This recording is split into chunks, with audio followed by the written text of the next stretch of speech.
नमस्कार, मैं हूं प्रियंका माथुर और आप सभी देख रहे हैं लोकमत राजस्थान। मेरे साथ आज स्टूडियो में मौजूद हैं एडिटर इन चीफ चंद्रशेखर त्रिशूल और जानते हैं बिहार चुनाव के बारे में, जिसका एक फेज हो चुका है, दूसरा फेज 11 तारीख को होना है। चंद्रशेखर जी, बहुत बहुत स्वागत है आपका।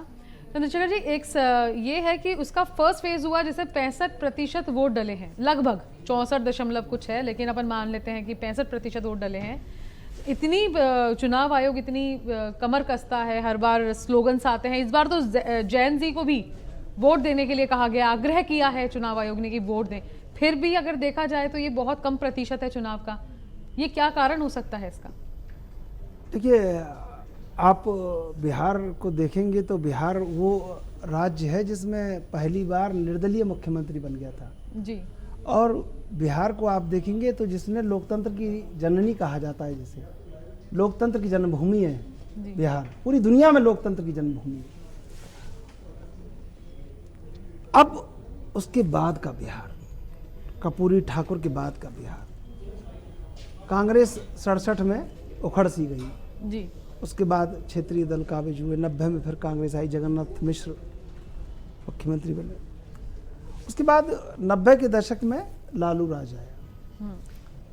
क्षेत्रीय छत्रपों से बड़ी उम्मीदें, मायावती उस समय बड़ी सिरमौर थी उत्तर प्रदेश में, मुलायम सिंह बड़े सिरमौर थे उस दशक में, उस दौर में। तब जयललिता का अलग जलवा था, करुणानिधि का ये छत्रपों का दौर था। तो वो छत्रपों के दौर में बिहार को भी लगा कि छत्रप कुछ बिहार में स्थितियों को पलट देंगे। उस समय ये सब नहीं था कि कैमरे पे चीज़ें दिखती हो इतनी ज़्यादा, बाहर अंदर जो होता था वो बाहर नहीं दिखता था किसी राज्य में। तो जंगल राज का दौर बन गया। बाहुबली वहाँ पर ब्यूरोक्रेट की पत्नियों को उठा लेते थे। ये खबरें अगर सुनते तो शर्मनाक है। तो पलायन बड़ा मुद्दा रहा कि लोग मजदूरी करने बिहार से जाने कहाँ जाने लगे। और उसके बाद कोरोना में हमने वो दौर देखा जब लोग नंगे पांव अपने गांव लौटे। तो बिहार ने ये दोनों दंश झेले कि बिहार अपनी जमीन पे कोई उद्योग बड़े खड़े नहीं कर पाया, और दूसरा जो लोग बाहर थे उनके लिए सिर्फ मजदूरी के कोई बड़ा काम वो नहीं कर पाए। बड़े मेजर जो बहुसंख्यक तबका जो रहा। उसके बाद रोजगार की बात, तो रोजगार वहाँ कहा जाता था अपहरण रोजगार है, पकड़ रोजगार है। मान लीजिए पटवारी को पकड़ लिया है, दो तहसीलदार को पकड़ लिया है, और टीचर के 2 लाख हैं, किसी के 1 लाख है, और वो पकड़ धीरे धीरे बाहुबलियों तक पहुँच जाती थी। ये कई फिल्मों में भी आपने देखा, अपहरण नाम की एक मूवी थी उसमें बिल्कुल दिखाया। पलायन, रोजगार और शिक्षा के क्षेत्र में जो शिक्षा, नालंदा विश्वविद्यालय की जिसने स्थापना की, जिस जन्मभूमि ने, वो नकल की भूमि बन गई, वहां नकल होने लगी। तो अब फिर बात आई महिला उत्थान की कि भाई आधी आबादी का अधिकार कैसे सुरक्षित किया जाए। तो इन सब चीजों का पूरा ब्लूप्रिंट, इसका सब स्केच सब बना दिया, स्केच वगैरह, और बना के और ये तय किया गया भाई चुनाव लड़ते हैं, और ये चुनाव आ गया। बीजेपी कभी यहाँ जीत नहीं पाई। बीजेपी को जोर आता रहा अकेले जीतने में। तो बीजेपी को इस बार भी लगा कि अकेले नहीं जीत पाएंगे, 54 साल से इंतजार कर रहे हैं, नहीं जीत पाएंगे। अब कल जब 4.25 करोड़ वोटरों ने वोट डाला है, 4.25 करोड़ जो तकरीबन मतलब कुल वोटर थे, उसके बाद जो 60% हुआ है, तो आंकड़ा लगा लीजिए कि 1 करोड़ फिर भी लोग रह गए। तो उसमें से भी जो 30% वाला है वो जीतेगा, 60 में से भी, और 30 वाला नहीं जीतेगा। 5 वाला, 2 वाला, 3 वाला, 4 वाला, 10 वाला, 18 वाला, 19 वाला सब मिलके जीतेंगे कुकुरमुत्तों की सरकार। तो जो बिहार के मूलभूत अधिकारों के मुद्दे, वो अभी भी मुझे नहीं लगता क्रांतिकारी तरीके से बड़े होंगे या खड़े होंगे। तो अभी चुनाव है, और इस चुनाव में जब जो कल रुझान निकल के आ रही है, जो पता चल रहा है, उसमें ये लग रहा है कि बिहार बदलाव की ओर है, और छत्रपों पे कहीं ना कहीं भरोसा जताने की खबरें आ रही हैं सियासी गलियारों में। मैं इसकी पुष्टि नहीं करता, और बूढ़े नीतीश को शायद लोगों ने दरकिनार कर दिया है, और भाजपा का खुद का कोई चेहरा वहाँ पे है नहीं, और भाजपा के चेहरे को वो दिल्ली का चेहरा मानते हैं, प्रधानमंत्री मोदी और अमित शाह का चेहरा मानते हैं। तो कहीं ना कहीं क्षेत्रवाद बड़ा हुआ है और वो कहीं ना कहीं अंदर अंदर संचार उसका हो रहा है। अभी आप क्षेत्रवाद का अपन अगर बात करें, बिहार के अंदर जातिवाद की, तो क्या उसका कोई असर पड़ सकता है बिहार के चुनाव में? 100% पड़ सकता है और पड़ रहा है और पड़ेगा, क्योंकि टिकट के बंटवारे में जब राजनीतिक दल दिल्ली से ये तय कर रहे हैं कि भाई इस पे यादव सीट है, मान लीजिए हम राधोपुर की बात करें, राधोपुर में 1,06,065 यादव है जी, ठीक है, 30% वोट यादवों का है। 2010 में जाने कैसे राबड़ी देवी हार गई वहाँ से सतीश यादव से, बाकी सतीश को लालू यादव वहाँ पे 2 बार जीते, वहाँ पे राबड़ी देवी बस हारी और ये 2 बार जीत चुके थे एसपी यादव। तो 30% वोट है, उनको लगता है कि मेरे पास पॉकेट वोट है यादव का। और एमवाई गठबंधन की बात राजद शुरू से करता रहा कि भाई मुस्लिम यादव गठजोड़ तो है, तो बाकी जो मुस्लिम वोट है वो उनको लगता है कि वो उनके साथ है। तो और बीजेपी ने भी इसी आधार पर वोट पूरी जगह सारे प्रत्याशी चयनित किए हैं। तो वोट अगर आप ये सोच लें कि जाति उसमें मिक्स नहीं की जाएगी तो जीत बहुत पीछे रह जाएगी। तो सारा पूरा गणित जाति पर टिका हुआ है। और जातिगत जनगणना की बात सबसे पहले बिहार से आप सुनते रहे।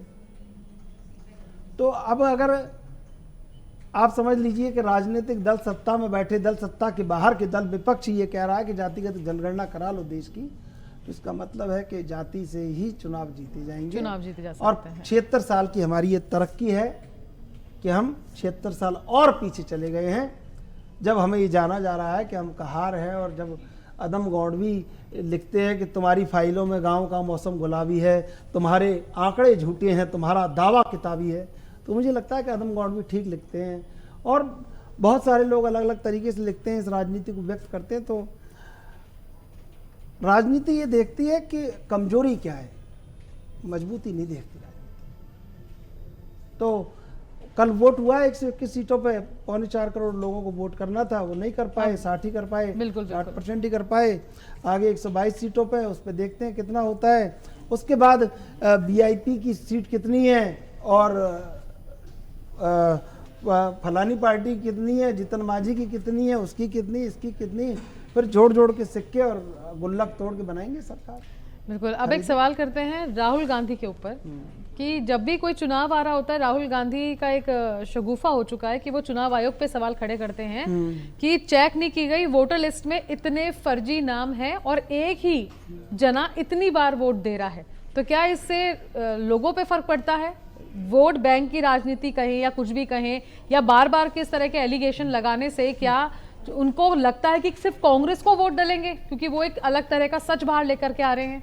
नहीं, कांग्रेस को तो वहाँ क्या वोट डालेंगे, कांग्रेस डल भी जाएंगे तो क्या ही हो जाएगा, कांग्रेस को डलने से कुछ नहीं हो जाएगा। लेकिन हाँ, राहुल गांधी ने ये पहल की। राहुल गांधी ने आज से जब सब लोग अलग अलग अपना लड़ने वाले थे चुनाव, तब राहुल गांधी ने फ़ोन किया रात को, तेजस्वी यादव को किया, मुकेश सहनी को किया, हेमंत सोरेन को किया और तमाम लोगों को किया जो जिम्मेदार लोग थे कि महागठबंधन मुख्यमंत्री का चेहरा तेजस्वी यादव को बनाते हैं। और इस बात पर साझा सहमति हुई, तब जाके एक प्रेस कॉन्फ्रेंस हुई, अशोक गहलोत यहाँ से पहुँचे, जो कहीं ना कहीं पूरा मैनेजमेंट कांग्रेस का इंटरनली देखते हैं। राहुल गांधी जो कहते हैं उनके कहने में दिक्कत नहीं है, लेकिन राहुल गांधी की जो स्क्रिप्ट राइटर है वो कमज़ोर है। वो देश की नब्ज़ को नहीं पकड़ पा रहे हैं कि देश की नब्ज़ क्या है। दरअसल जैसे एक बयान मैंने सुना बिहार के चुनावों के परिप्रेक्ष्य में, आपको बता रहा हूँ, उन्होंने कहा कि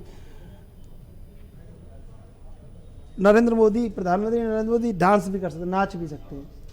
अब भाई आप समझिए इस बात को कि मोहिनी अट्टम से लेके, भरतनाट्यम से लेके, कुचिपुड़ी से लेके, कथक से लेके, भारत के गांव गांव, शहर शहर लोक नृत्यों में डूबा हुआ, लोक रंगों में डूबा हुआ देश है ये। यहाँ तो वो गुलाबो सपेरा है, वो दुनिया में डांस करके आई हूँ है। और फिर चलिए आप, उन्होंने नाच को कोई और दृष्टिकोण से लिया, तो मैं तो आपको बहुत ये ऐसी लाइन है कि ये वो देश है जो तवायफों के जो नृत्य हैं उनके लिए भी अदब और लहजा और तमीज़ रखता है। तो वो जो उन्होंने कहा ना कि ये नाच सकते हैं, तो वो देश की बड़ी आबादी को दुख हुआ कि नाच तो हमारी लोकप्रिय परंपरा है, लोक रंगों में डूबी हुई चीज़ है, आप उस पर क्यों सवाल खड़े कर रहे हैं। साउथ से लेकर ईस्ट से लेकर वेस्ट से लेकर सब जगह तो राहुल गांधी नब्ज नहीं पकड़ पा रहे हैं। और फिर आपने कहा कि उन्होंने कहा कि 1 घंटे 21 मिनट की प्रेस कॉन्फ्रेंस की, परसों कहा कि ब्राजील की मॉडल ने वोट डाल दिया। तो भाई नीचे वाले कांग्रेसी उनके संग नहीं है, खाटी कांग्रेसी है ही नहीं। वो ये नहीं कह रहे कि जो राहुल गांधी ने कहा सही कहा, इसका जवाब दो। और सारी क्रांति जो है कांग्रेस के जो दोयम तीसरी चौथी पंक्ति के जो कार्यकर्ता जो पदाधिकारी हैं वो उनकी सारी सोशल मीडिया पे आ गई है। सोशल मीडिया पे एक पोस्ट डाल दी और उस पर 4 बात बोल दी कि हम ये करेंगे वो करेंगे। उनको लगता है कि बड़ी क्रांति होगी। तो अभी जमीन पर उतरने से कांग्रेस कहीं ना कहीं कटी हुई है। और जो राहुल गांधी कह रहे हैं सच को, उस सच को कहने की हिम्मत बाकी कांग्रेस पुरजोर तरीके से कर ले। और किसी कांग्रेस कार्यकर्ता से मैं नहीं सुनता कि एक आदमी भारत जोड़ो यात्रा में इतने दिन बिना मतलब किसी सर्दी गर्मी के इंतजाम के और टी-शर्ट पहन के अगर पूरे देश की यात्रा कर ले रहा है। तो कांग्रेस के खाटी कार्यकर्ता को कांग्रेस को खोजना होगा और उसको जगाना होगा। कांग्रेस का जो कार्यकर्ता है वो अभी है बिल्कुल एकदम हाइब्रिड वाला, जैसे बीजेपी के पास एक्सपोर्टेड वाला है ना, ऐसे हाइब्रिड वाला है उनके पास कि गमछा डलाया, फॉर्च्यूनर से निकले, फोटो खिंचा ली, रील बना दी और डाल दिया फेसबुक और सोशल मीडिया पे कि ये वोट चोरी। तो महज एक पोस्ट कर देने से 4 लाइक से, और ये वर्चुअल अगर आप रियलिटी से ये समझ रहे हैं कि 18 लाइक से और 8 लाख लाइक से क्रांति होने वाली, तो क्रांति नहीं होगी। जैन जी क्रांति कर रहे थे नेपाल में, वो ये नेपाल तो पहले है नहीं, ये तो 140 करोड़ लोगों का वो भारत है कि यहाँ पे किसी भी हिम्मत नहीं करती किसी की कि इस भारत से कोई आंख उठा लेगा घर में रह के और भारत में रह जाएगा। और दूसरी बात, भारत की किसी भी जाति में इतनी देशभक्ति है, कोई जाति ऐसी नहीं है, और किसी को भी खड़ा कर दो बॉर्डर पे वो अपनी जान देने को तैयार है। तो राहुल गांधी को ये समझना होगा कि मैं जो बात कह रहा हूँ वो लोगों की समझ में आ रही है नहीं आ रही। एक सवाल मेरा ये है, जैसे आप बता रहे थे कि हर चीज़ जो चलती है, चाहे वो चुनाव में हो या कुछ भी हो, वो केंद्र से चल रही है। उनके लिखी हुई पे ही एक स्याही लगती है, उस पर एक देखा जाए मोहर लगती है, वो जो बताते हैं। ये एक अलग बात हुई। और वहीं पे अगर राहुल गांधी की बात करें तो राहुल गांधी देश से बाहर जाते हैं तो भी कभी अपने देश की जो डेवलपमेंट हुए हैं उनको लेके बात नहीं करते हैं, या कोई जो हमने जो अचीवमेंट किया, अभी हमने हाल ही में मिशन सिंदूर जो हुआ था उस पर भी हमने जो करा था वो उस पर भी सवाल करके आ गए हैं। तो क्या वो देश की आन बान शान को क्या नुकसान नहीं पहुंचाता है?